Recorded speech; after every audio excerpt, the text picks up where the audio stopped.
Hello, everybody. I'm so happy to see everybody here. Welcome back. This is our third uh, fall 2021 semester speaker series event, where we are having Natalie Gula come and speak to us about 1 year later from the last speaking event that she presented at, and that was again over Zoom because we were all virtual. And so we're super excited to have her back. A quick couple of announcements just to get those out of the way before we have Natalie speak with us. We have our field school information sessions happening. We already had the first one, but we have the second one coming up on October 20th, and that is going to be at Madera 2381. And it's going to be on a Wednesday, at 5 o'clock. And I see Tracy Lee saying hi to us. And so, please look for our information on social media, and then as well on the Santa Rosa Island Research Station. You can visit us at 1720 Madera 1721. We have tons of information there on our Instagram as well. And the next speaker series is going to be happening on October 19th. That is going to be with, I believe, John Knapp, and then November 2nd with Peter Dixon, and then November 16th with Noah Williams. So check those out. We have the announcements on CI Sync as well. So if you're a student, please go through the portal and keep up with us, because we want as much involvement as possible from the students. So I think that is it. I hope I'm not missing anything, but other than that, we'll go ahead and start the presentation with Natalie Gula. So, and again, welcome everybody, and we will have questions and answers at the end of the presentation. And so stick around for that, and we're excited to have you here. So thank you, Natalie. Thank you for coming back 1 year later.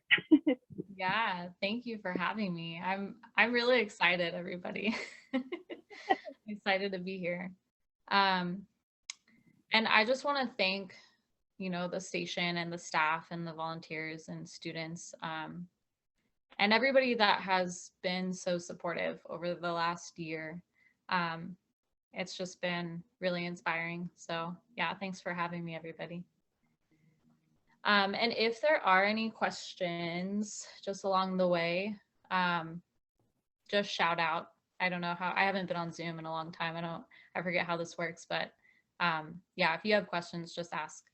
But my name's Natalie Gula, and yeah, I am an alumni of Channel Islands University, and I was super involved with the Santa Rosa Island Research Station. And so I'm here today to talk to y'all about that, but also mainly about my journey getting to Utah. I'm in Utah right now, in southern Utah. And I never thought that would happen. So, I mean, basically, I just want to talk today about that journey and just share that with everybody, because I mean, I'm sure for everybody, COVID was just crazy and still is crazy, and life as we knew it is just totally different.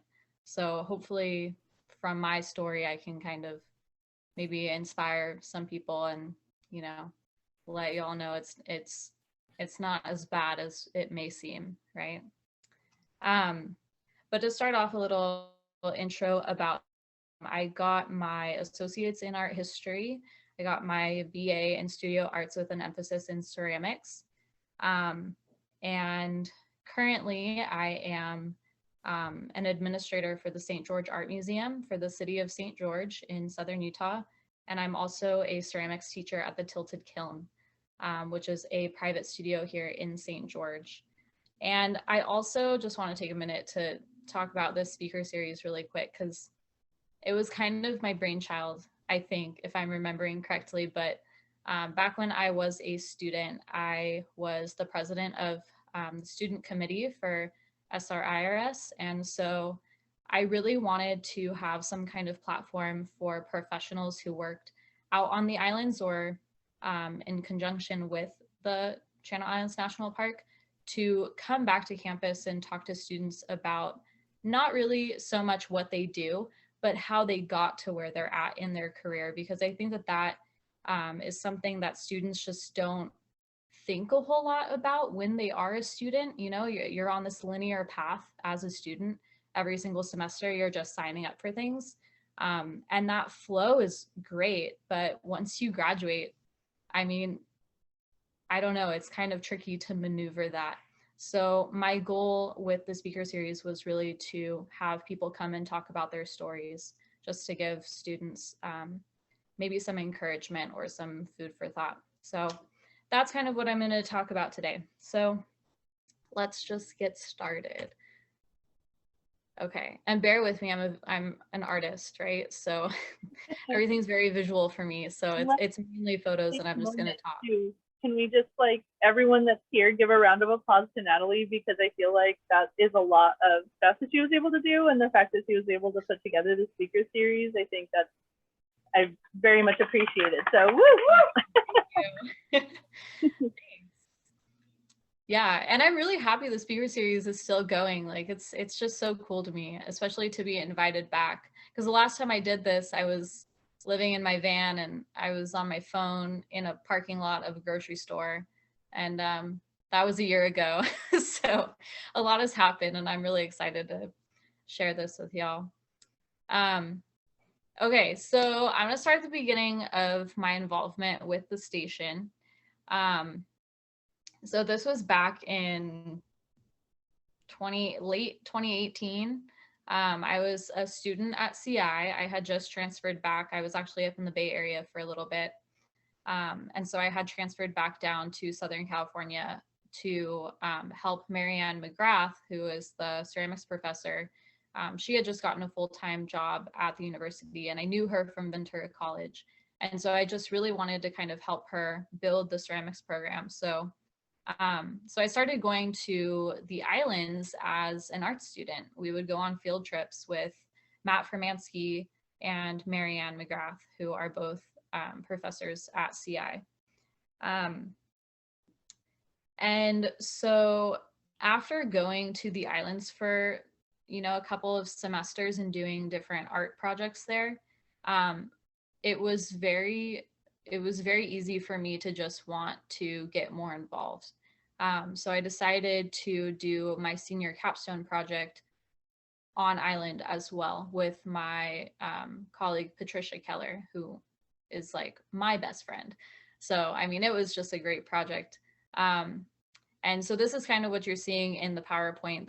These are a couple shots of that body of work that we created about the islands and the natural history and human history. So there's some shots of us in the studio. And then we basically created like a 30-person dinner set, which consisted of dinner plates, mugs, bowls, serving bowls, as well as you can kind of see in the left second photo at the top, there is a wall mural that had different tiles that spoke to various aspects of the islands. And so each of these pieces was very, very unique. And working with Patty was just a joy. But we basically went out to the island, to Santa Rosa, for some inspiration trips. And working in a national park is very specific, right? Like everything is protected in a national park. So you can't take anything. You have to be very non-invasive with your research. So we were actually able to go ahead and take some molds of found objects. And then we use those molds in the studio to apply textures to different surfaces. So that was one thing that we did. Another thing you'll see at the bottom of the screen on the right, that's the back of one of the dinner plates. And that kind of spoke to the different landscape of the hikes that we went on. And then the mugs are really funny. Those were actually way over fired in the kiln and I was really unhappy when I unloaded those. But as soon as I took them on island to get those shots, they actually fit right into the landscape. So it was actually kind of a happy ending.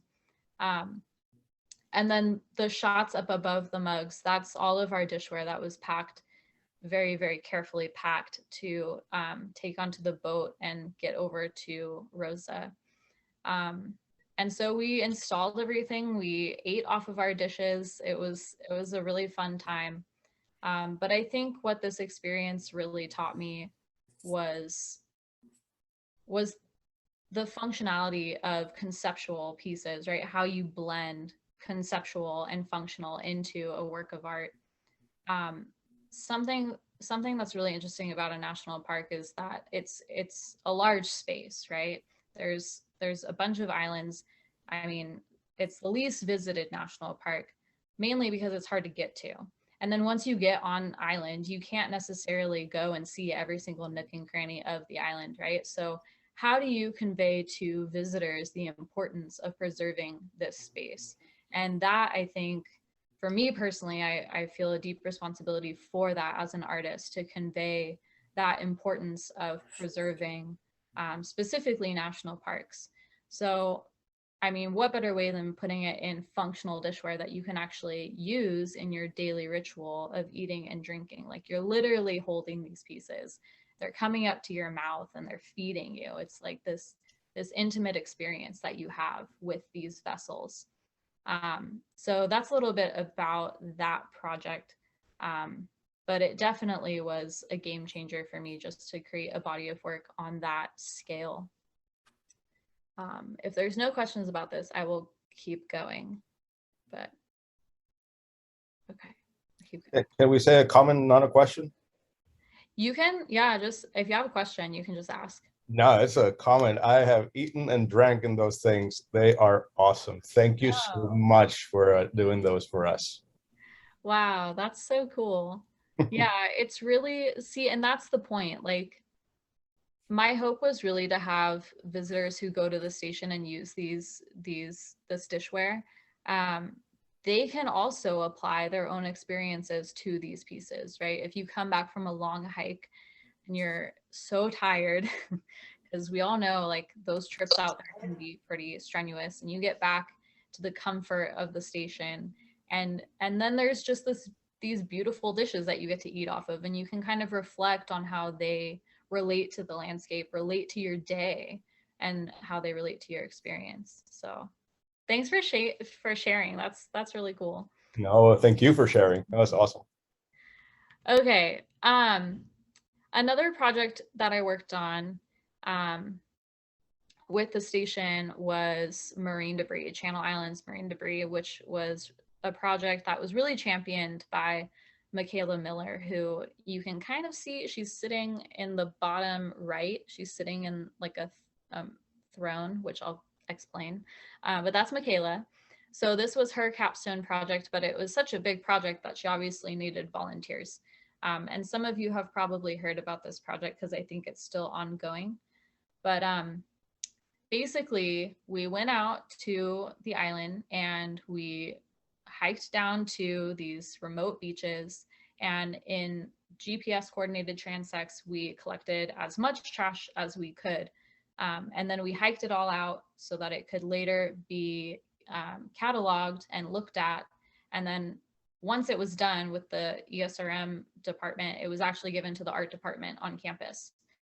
And so then for a sculpture class, we would make assemblage artwork. So I volunteered on these trips, a couple different trips.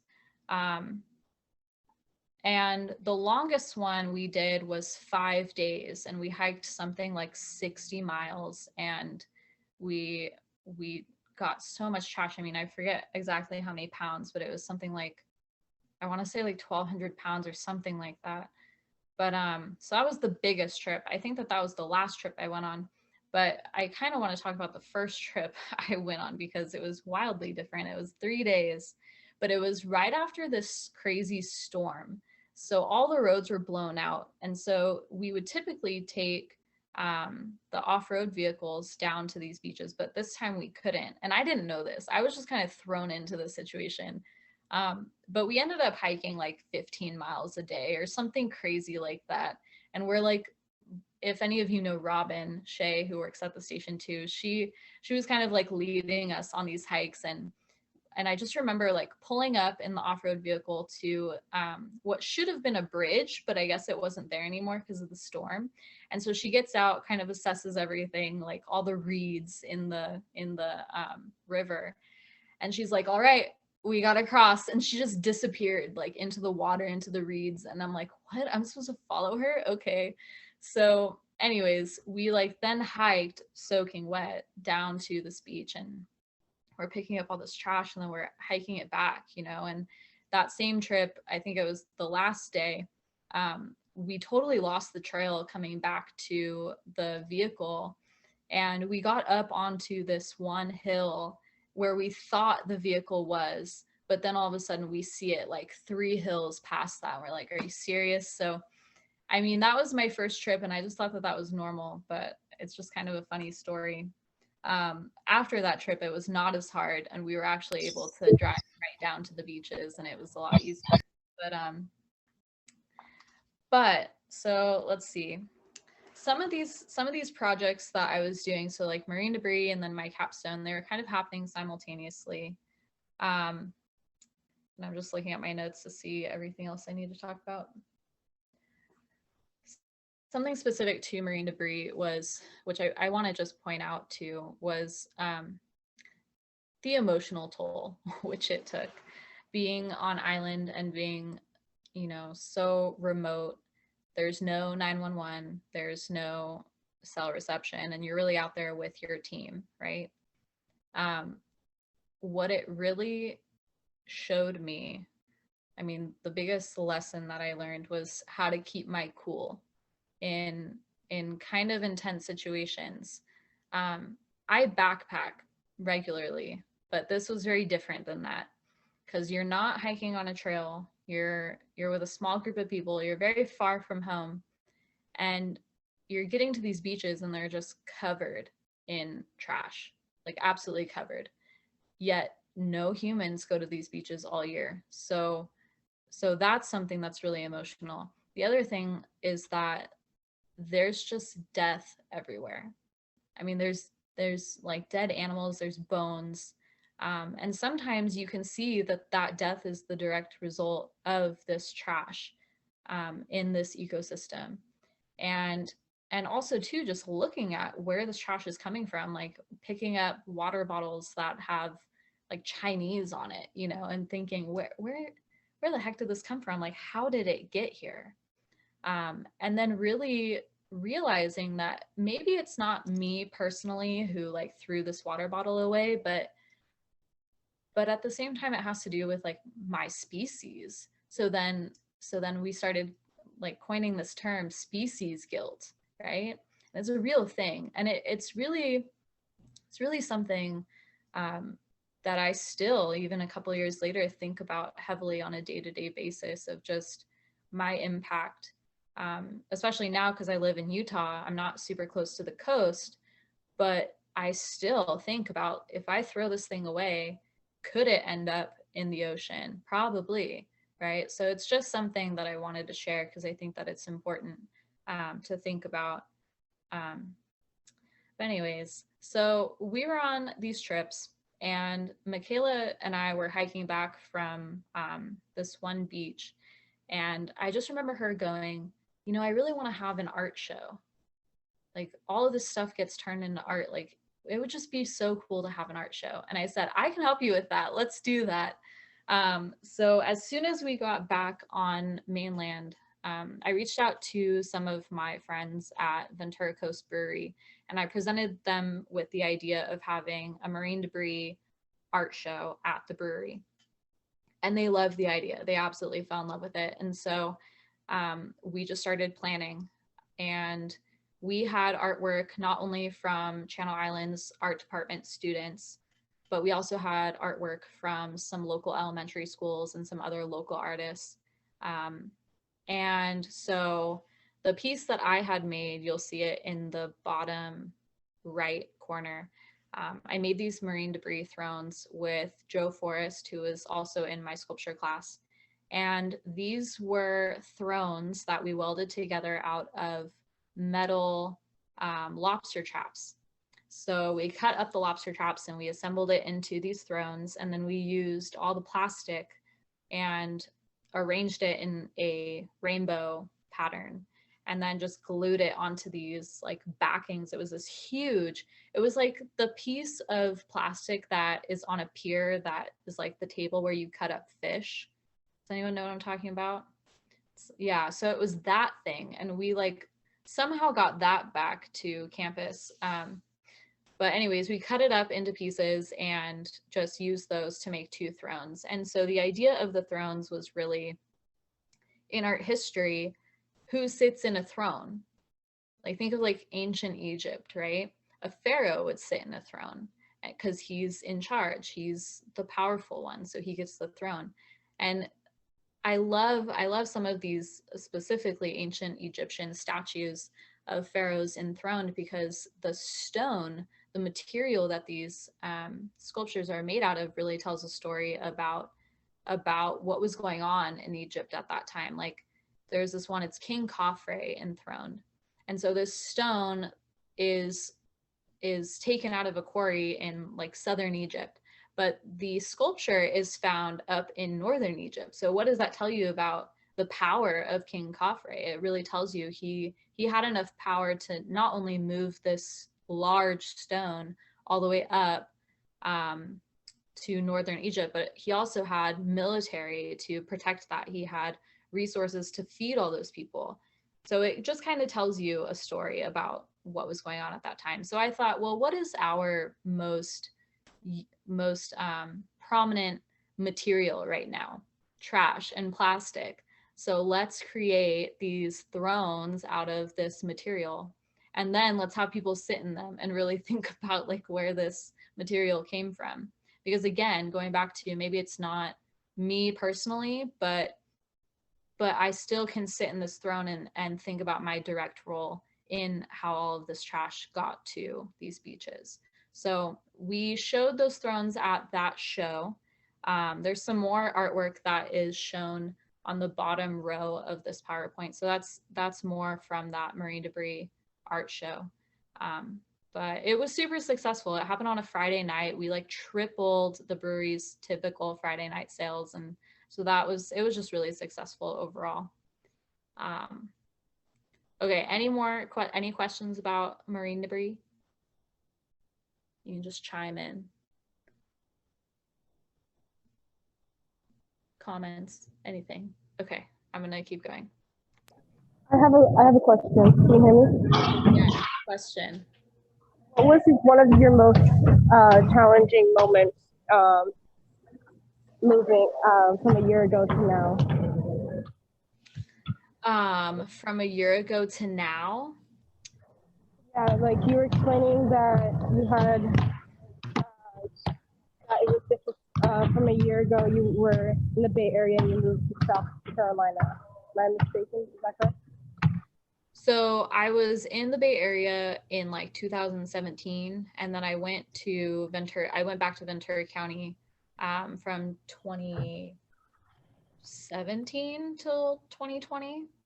So what was like what was your biggest challenge that you faced?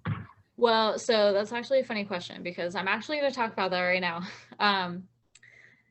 This whole slide, I have so much to say about this slide. I graduated in May of 2020, and yes, it was during COVID. It was seriously crazy. Okay, so I didn't walk. I mean, we were all told, oh, campus is closing for 2 weeks. You'll be back. And then we never went back. Okay, so that was my last semester. I still have stuff in my studio that I have not been able to go back and pick up, which is unfortunate. Like a lot of artwork that I made. But basically, this is what had happened. I was so tired of moving around because rent just kept increasing. And so I actually bought a van in February of 2020. And I bought it with my last student loan because, why not? And so the following month in March, when everything kind of hit the fan with COVID, I was living in my van. I was in my van on the road trying to finish my last semester, and I was actually building out my van while I was living in it, which is kind of difficult because you have to finish every single project the same day and then drive somewhere to sleep. So, you know, it was challenging in that regard, but it was also kind of perfect. So with campus being closed, right, and I'm a ceramic artist, that meant my studio was closed. I did not have a studio. And I also, since I was living in my van, I didn't have a dining room I could just leave a sculpture in to work on for the semester. So I actually just ended up building out my van and presenting that for my final critique. And my teacher was totally okay with it because I never asked her for her permission. So I just did that and for my final, but you know, living in the van, I just like during quarantine, I want to take a minute to talk about it because it was crazy. Okay. Everyone was in their houses. No one was outside. I'm driving on the 101 through Oxnard past Rose. I was the only person on the freeway. Okay. It was crazy. It was also really terrifying at times. You know, I'm like out there all by myself. All the beaches were closed. There was no parking. You couldn't park anywhere. All the public bathrooms were closed. So I actually retreated up into Sespe and I just kind of hung out up there for, you know, a while. There was still snow on the ground. I bathed in the river for a couple months. That was just kind of how it was. But yeah, it was scary, but it was for sure an experience. You know, it made me, I mean, I thought marine debris was hard. This was way different. But it was awesome at the same time. You know, I just got to meet some really cool people, the people who weren't scared to be outside. And I also, you know, just got to kind of rough it for a little bit.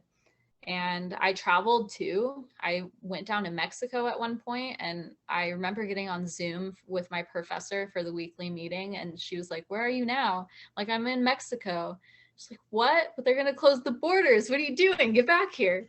But it was okay. You know, I made it through. And so, okay, let's see, what is the next one? Okay, so I graduated. I had finally graduated. I had so many plans, everybody. Okay, I was an arts, I'm an artist, I was an art student. The plan after you graduate when you're an art student is to go do residencies, go do internships, go do a post-bac.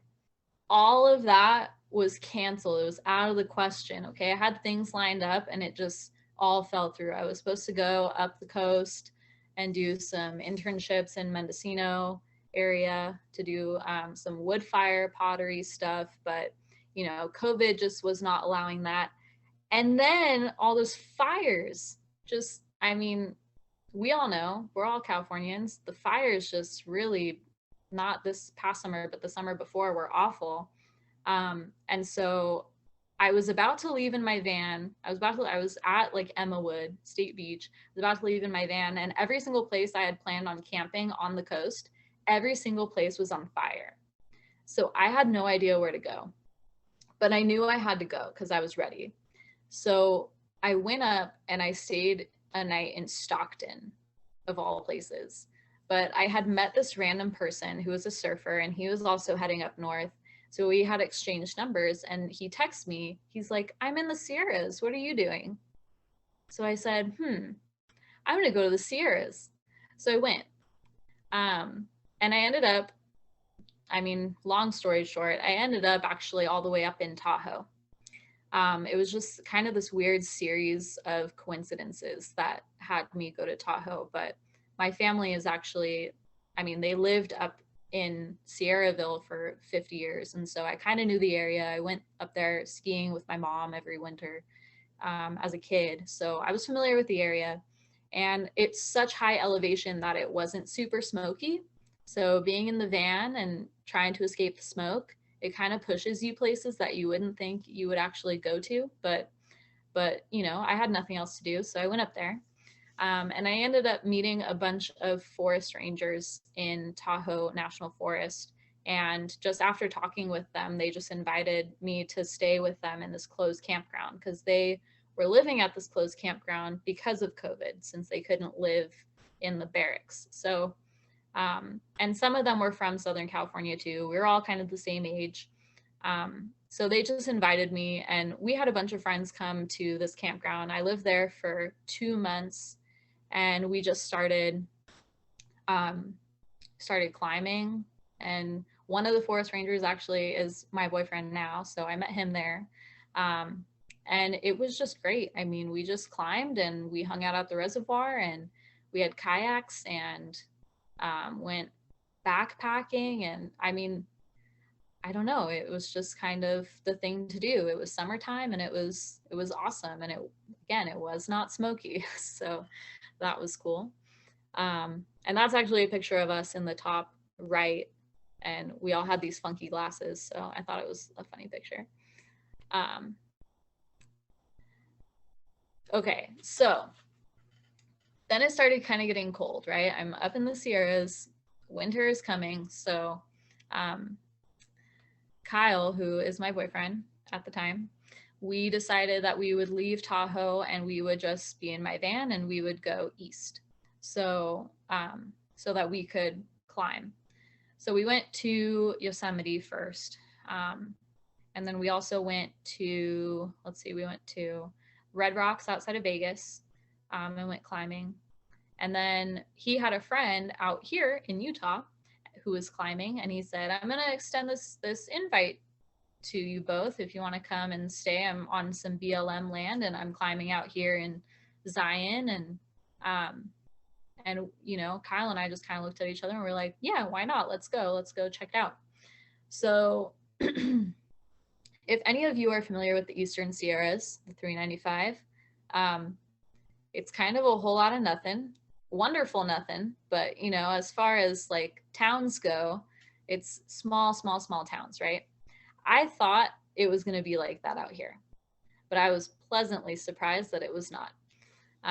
There's actually a lot of artwork out here in Southern Utah. There's a lot of art galleries. There's a lot of museums. There's a lot of artist studios. And it's not, I mean, it's a small town, but it's not like 395's Bishop small town. It's more like maybe Thousand Oaks small town, you know? So those are some of the pictures at the bottom right of when we finally got out here to Utah. And we stayed on some BLM land for a while, but again, it got really cold and all of our drinking water started freezing overnight. So we decided to kind of put some roots down and like get an apartment where it's warm and there's central heating. And then we just started exploring like crazy. I mean, another reason that we really liked it here was because there is a national park. So for me, you know, coming from Channel Islands University with the station out on the national park out there, I was like, yes, let's be in Utah because that sounds great. There's Zion and, you know, national parks just have so much to explore and research. You could spend an entire lifetime in them. But so the park and then all the artwork and then all these landscapes, I mean, artists just flock here. I mean, as you can see, these are some of the petrified sand dunes, which are iconic here in Southern Utah. And then there's also a lot of cultural significance here with Indigenous Anasazi and Pueblo Indigenous people. And so you can see some of the petroglyphs here in these photos as well. So there's also like lots of state parks. There's 5 national parks here in Utah itself. So there's just so much to explore. Let me catch up on my notes and make sure I'm not missing anything. Nope. Okay. The next one. Okay. So that was kind of the landscape side and the adventure side, climbing side, hiking, and all of that good stuff. But then there's also all of this artwork, right? There's so much inspiration here. The top left image of a painting is one of the paintings that was in the St. George Art Museum on display the first time I went there. So I now work at the St. George Art Museum. I am an administrator there.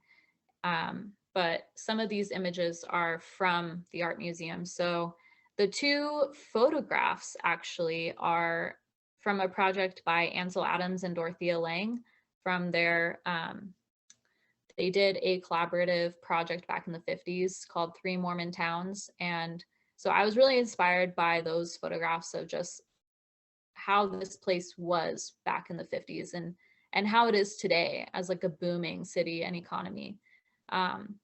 So then also in the bottom left corner, all the pots, those are actually some pieces that I consulted on a purchase for the art museum. They're done by deceased potter Glenn Blakely, who was the ceramics professor at the university here, Dixie State University. So, you know, there's just tons of talent in this area. And then that's the museum at the top right. So I want to talk a little bit about what I do at the art museum, but I don't want to spend a whole lot of time on it. But I basically started as a lead for the front desk employees. I have now worked up to being the administrator. So I am in charge of marketing and special events. I help with installing exhibits. I also help with educational efforts. My main project when I first started there was to revamp the gift shop and actually get mainly local artists in there because there's so much talent. And so we feature about 24 local artists in this gift shop. And I've gotten sales to increase probably triple what they were since last year. So yeah, the city is pretty happy with me on that one, but it really is like more of a community gift shop. You know, it's not your typical gift shop. So I ask all the artists to actually get involved with the community. We have some events that we have like an open house where they can come and talk about their work and kind of collaborate together creatively. I also work with all of those artists on actively editing their artist statements and their bios for the website. So it's kind of a little bit educational too. But we also, in the top left, that's Artie, the art bus. So the museum was working on this like when I started working there, but the project was kind of falling through. So they said, hey, didn't you live in a van? Can you help us with this? And so I actually helped finish this project. So Artie is super cute. He's like a museum on wheels, and we take art to the parks or take art to senior living communities. Like if they can't drive, we can bring the museum to them, type of a thing. And then we also take him to just special events. Like you can see me and a shark. Yeah, Artie's right behind that. That was for the 4th of July city parade. So we had Artie there and we serviced, I think 500 children came through Artie that day to get popsicles and do crafts and stuff. So, and then I'll just say, because I just want to show you, I want to show off a little bit, but my office is in here, like the bottom middle image. That's my office and that's my degree on the wall. So I'm pretty proud to, you know, be an alumni of CI and have that to look at every day. And people come in and they actually ask me about it. So that's pretty cool. Okay, let's see what else. Okay, so the Tilted Kiln. This is my second job. So I'm a ceramics teacher at the Tilted Kiln. I teach 6-week courses and 4-week courses for throwing and hand building. And this summer I also did a national park themed clay camp for kids. And so these are some of the pictures from that camp, as well as some hand building projects that some of my students made. But I really just wanted to teach the kids about the national parks here in Utah and just look at the different animal species and the different plant species and cultural significance. And I mean, we just looked at all kinds of stuff. So that was really fun. So these are some of the projects. And the owners of this place are literally like family to me now. Joe and Emily bought, and yeah, they're just super supportive and just great to work with. And I was also, we did this fun little, I was on TV. It was so funny. It was Channel 4, Good Morning Utah, I think, something like that. But they came and did this interview with me at the Tilted Kiln, and I made pinch pots with all their kids. And so that was pretty fun. So yeah, that's just a little random tidbit, but okay. Okay. And then I'm kind of wrapping it up because I want to leave some time for questions too. But this is I just wanted to show you some current artwork that I'm making as well. This is an installation that I'm working on currently. This clay will actually fire black. And then there are these 4 quadrants with different found sediments that I scavenged from outside park boundaries. Okay, so Cutting Corners is the name of this piece. And working for a city, I'm learning a lot, but I'm also witnessing how organizations sometimes cut corners. So it was kind of me processing that. But also, you know, going to the park, it's the most visited national park in the country. And just kind of thinking about how the park handles that. But also then taking those ideas and trying to process it in a more natural way, I guess.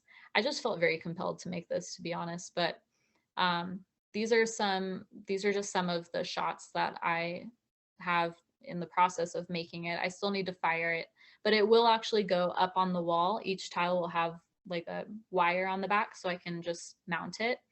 And I might not keep it in that shape that you see. I might have it spread out a little bit more, but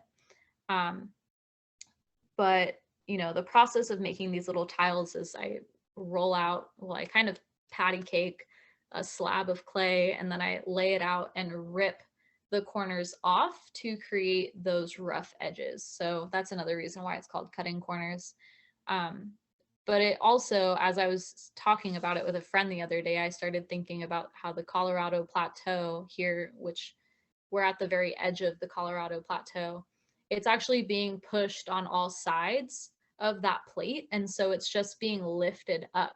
So that's why out here you have these very horizontal striations in the rock, as opposed to like the Sierras, there are 2 plates pushing and you get things that are kind of more slanted. Out here, it's literally just raising up. So I think maybe too, that shape was just in my mind with looking at these different tiles and then having it kind of like this kind of shape, but then collectively the same shape. So that is some work that I'm currently working on. And these are some of the organizations that I work with right now. ClayCon West, if you're a potter, you should come to this. It's like a mini NCECA conference. And it's put on by my boss, Joseph Bott, who is the owner of the Tilted Kiln. And I'm helping him kind of organize this conference and get volunteers. And so we're looking for volunteers. If you want to come, you're more than welcome to.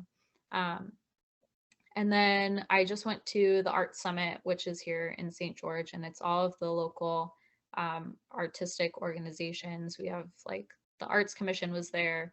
I was there for the Art Museum, and just a lot of like, I don't know, there's a lot of different nonprofit groups and theater groups and film groups. And so they were all there.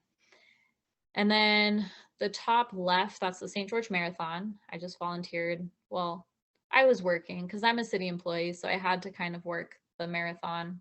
And it was my first marathon I had ever been to, so it was really emotional, but also really awesome just to see the city come together, and specifically leisure services here at the city, which is the department I work for. It was just so inspiring to see all these people get together and put this marathon on. We had 7,000 runners. It was awesome.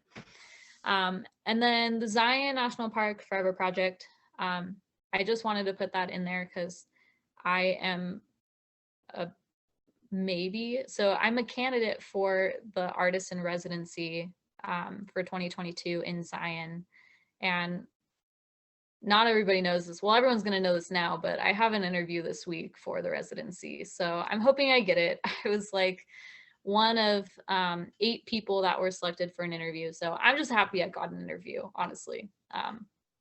So we'll see what happens. But Zion National Park Forever Project is just a great nonprofit. So you should look into what they're doing and check that out. Okay, enough pictures already. So yeah, being an alumni of CSUCI and what that means to me. I'm so proud to be an alumni. I'm proud to be a Dolphin, you know? I just remember like there was some challenging moment. I think in my screen printing class this one time, and Jasmine Delgado was like trying to kind of support me through it, and I think I got upset and I was like, I just got to do it. I'm a Dolphin. I can do this.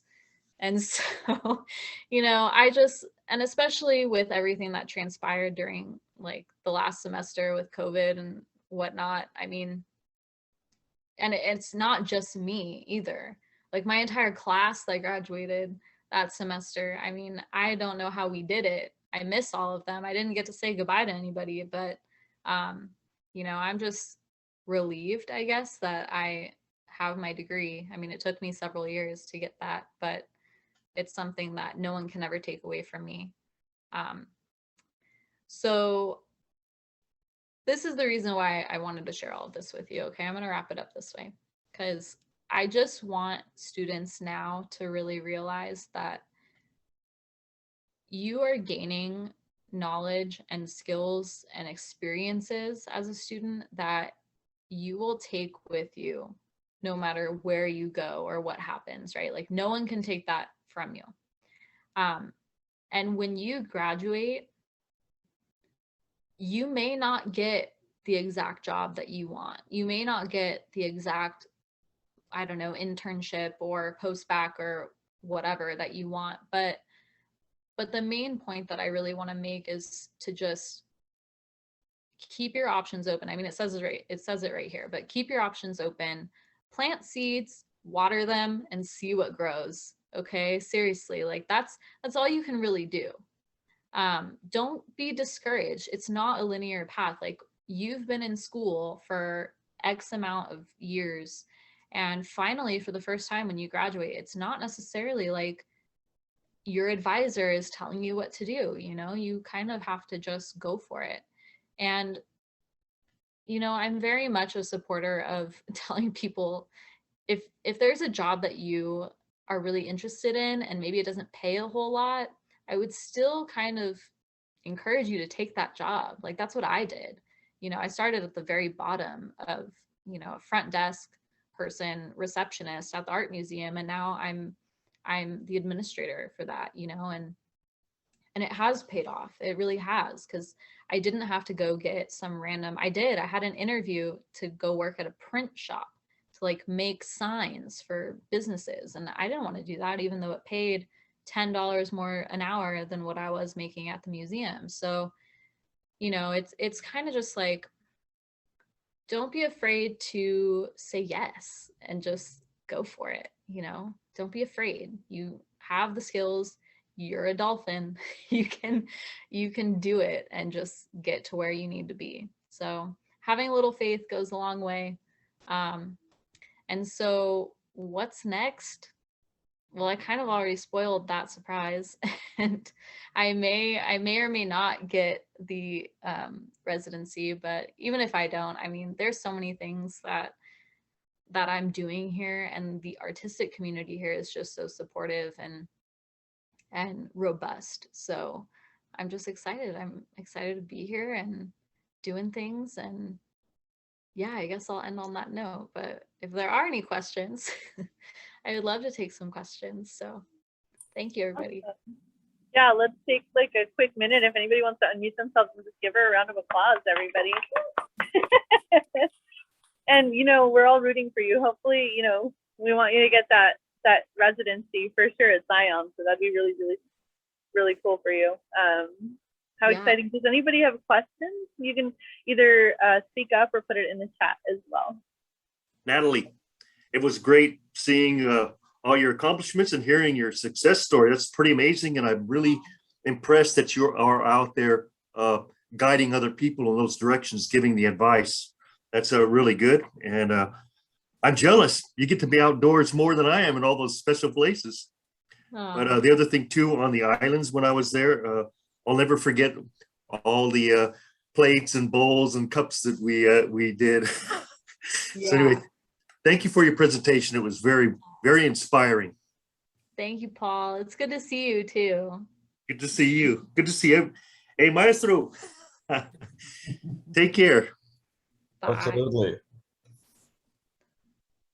Thank you very, very much, Paul. Good to see you too. And thank you so much, Natalie. Really great presentation, really great words. It's so the happiest moments of my career in like working with a lot of early career students and early career people is seeing those moments when they take those experiences and really spread their wings and fly. And I'm so proud of what you've been able to accomplish and so excited for the new opportunities in front of you. And I think your words are very important about, figuring out your own path and that not being necessarily linear. And so I'll keep it just to one question, which is, you talk about starting at the museum as basically a receptionist. And like, I'm curious how you reflect on that in the moment is that that was not your ideal role, but you were willing to sort of accept that and see where it went. And I was wondering if you felt that in that moment at that time, or whether there was a pride element of like, I don't know if I want to do this, or whether you had fully embraced that mindset. Were you there already, or did you kind of, have to come to it through your experiences? That's a really good question.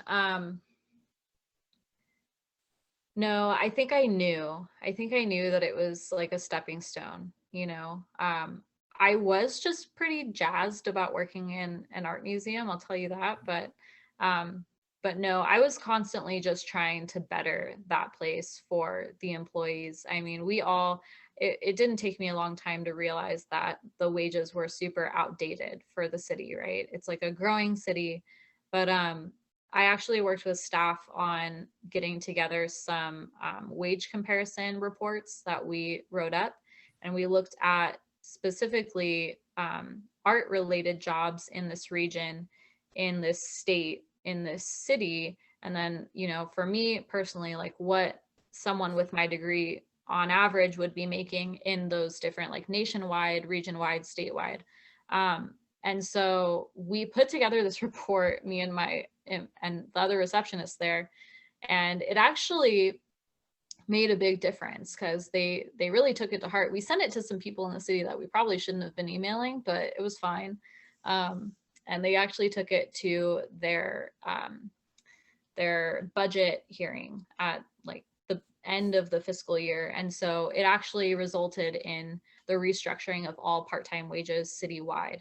And so we have all part-time employees have gotten pay raises of at least $3 an hour, if not more, since that restructuring went through. So, I mean, I knew it was going in, I knew it was like, okay, I'm making $9 an hour. This kind of sucks. I know it's Utah. I know it's not California wages, right? But I just kind of embraced it. I was like, it's different. And my overhead is pretty low. I'm still a student. I still have like not a whole lot of bills because I was just living in my van. So I kind of just felt like it was okay. But I mean, anytime I get involved with something, I always try to see how can I make this better, not only for myself, but for other people involved. So does that kind of answer your question? Yes, it does very much. And it makes a great point that you want to take advantage of the opportunities that are in front of you, but you also can be an advocate for yourself. And that's fantastic that you were able to accomplish that. And like just that experience alone, like you talk about skills gained and what comes next, and people who are, say, employers are evaluating people. like, Yeah. just like that, like knowing, hey, someone actually did this and was able to get these changes happen within the city and the structure of organizations, like those are, that's actualization of leadership and real, skills that are super important in any field. So thank you so much for sharing that. Thank you for sharing all of this, and just really wonderful to see you and see all that you're accomplishing and all that you will accomplish in the future. So I want Thanks, Riz. to keep, keep on top of it, and let us know, please, how things go with this current opportunity that's in front of you and beyond that too. So I will mute myself now, but great to see you, Natalie, and thanks so much for sharing. Yeah, thanks, Russ. It's good to see you too. And just for the folks that are still here, this is my contact me page. So if you do want to check out, I have a website. I have like an artist website if anyone wants to look at it. It's kind of fun. And then my email, if you want to contact me with any other questions, and St. George Art Museum Facebook and Instagram is also up there, so which I manage. So if y'all want to just take a look, feel free. And I have a quick question, and I want to rewind a little bit back to when you were talking about the experiences you were having over COVID and your last semester, and you said you had a lot of stuff planned, post graduation and residencies and all these other really cool things that you had lined up. Was that stuff that you on your own searched for? This is for the students that are still watching. Is that stuff that you look for on your own? Did you get recommended by professors? Were you building relationships with them to be able to find those opportunities? And then also, did you try to stay in contact with those places even after everything shut down? That's a really good question. Yeah, so one of the places was Cobb Mountain Art and Ecology, and I met them. They do wood fire up in Northern California. They have like a 30-foot onagamic wood fire kiln. And so it's owned and run by a professor, Scott Parody, from Sacramento State. So I actually met them at NCECA, which is the clay conference. And I went to that conference for my second or third time with the CI art department. So I actually did meet them there, and we connected over artwork about wildfires in California. And so they have a residency program. And we actually sent up, it was me and two other students, we actually went up to Cobb for a week back like maybe 3 summers ago. So I set up that little trip for us to go and help with the unloading of their kiln. So we were there for a week volunteering. And Marianne McGrath also came on that trip kind of at the tail end. My sister also showed up. So it was kind of fun, but yeah, so that was one relationship that I was maintaining as a student. But, I actually did apply for their residency after I moved here, because I had COVID, you guys. It was crazy. I had COVID and I was at home for 10 days and I didn't know what to do with myself. So I was applying to residencies because I was having this like, I'm stuck in my house. What do I do? And so I applied for that residency thinking I would want to take it, and I was actually accepted, but I didn't end up taking it because I really like it here and I didn't want to leave Utah. But they're still very, I have spent some time with them. I know them, they're supportive of what I'm doing here, and they're, like, come by anytime and volunteer if you want. So that's one of those relationships. The other ones, I just kind of like Mendocino Art Center. I just knew them because one of my favorite artists was a resident there a couple years ago. Mitch Iberg is his name, and he mainly uses locally sourced clay bodies that he finds out in wherever. He's now actually in Minnesota, but he was up in Mendocino area. And then just from going to Cobb Mountain, I met a lot of artists too. One of which when I was in my van, I went on this random road, not knowing where I was, but instantly I was like, wait, I've been here before. And it was actually this guy's studio that I had been at like a year prior.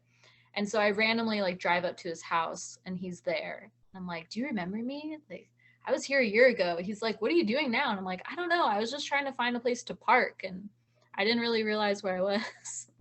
But anyways, so that's Nick Schwartz. So he also does wood fire. So I was supposed to go up there. I was supposed to go, and like he invited me back, Nick Schwartz did. I was supposed to go to Mendocino. I was going to apply for their residency.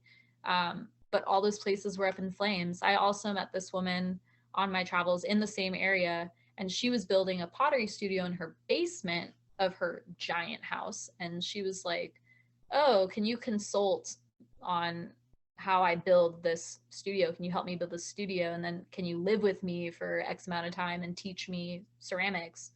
So I had that lined up too, but again, fires. So that was in Forestville. And so that all just kind of fell through. But as far as students go, I mean, there's a lot of online resources, like get involved with conferences, take advantage of the fact that your university will pay for you to go to a conference. Or other resources, you know, just pay attention to how you can network with organizations and nonprofits. Come to the speaker series and talk to people and see how you can get involved. You know, there's a lot of ways to get involved, and it's just a matter of talking to people and just starting that dialogue and just seeing what kinds of collaborations collaborations can happen. So does that answer your question? Yeah, definitely. Thank you so much. And it's 6:04 right now. So if anybody else has any questions, please let us know. We'll just give like a quick second to see if anybody else has any questions. Yeah, and thank you for everybody that has commented too. I appreciate all of your support and enthusiasm. And it's really good to see some of you guys. So, well, it's good to see all of you. Yeah. For sure. Okay, looks like we'll just go ahead and wrap up. So again, thank you so much, Natalie, for coming to talk to us. I'm sure that we'll probably ask you to come back again at some point to, you know, give us an update on what you've been up to. And everybody just give a round of applause to Natalie again once more. And we'll go ahead and conclude the meeting. Thank you everybody for coming. Hopefully we'll see you next time on October 19th for John Knapp. He is from the Nature Conservancy, and he will be speaking to us in person here at the Islands Cafe Tuesday, 5 p.m., October 19th. And then we'll go ahead and have the Zoom streaming happening as well. So you can join us on there as well. All right. Go ahead. Thank you, Natalie. Bye, Natalie. Hi, everybody. Thank you so much. And these will all be put on our YouTube channel for the research station as well, the recording, so that other students and people can access them. Definitely. Thank you, everybody. Thank you. Hi, everyone. Okay, bye.